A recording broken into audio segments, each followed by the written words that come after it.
Let me show you all of the Pro Mode features for camera on Redmi Note 14 Pro. So first of all, we need to open our camera and then find the Pro Mode, which should be in the More settings right here.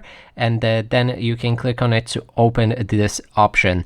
Then we can find most of the settings which are unique for the Pro Mode right here. And first, let's go for the evaluation of our photos. And then we can change basically how much brightness will affect our photos. You can go with the +4 or -4 and choose whichever one you like. Then there is the ISO, which also adjusts the brightness of your photos. The aperture, which or shutter speed, however you call it, which changes the speed on how long it does it take to capture a photo and for how long your camera lens will remain opened.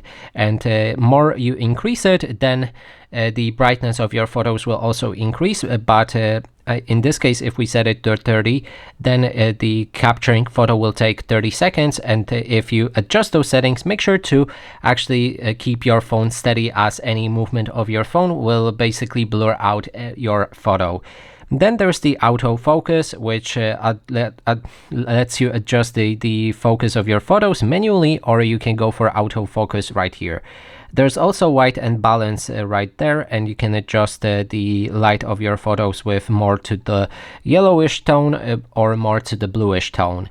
And for all of the settings here below, we have everything. Then there's the camera angle, which you can adjust between ultra wide or wide. Ultra wide gives you more panoramic view, and wide just widens it.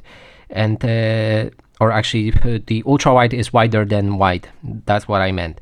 And that would be everything. There's also the standard settings right here for your photos. You can change the image format for the RAW or JPEG photos.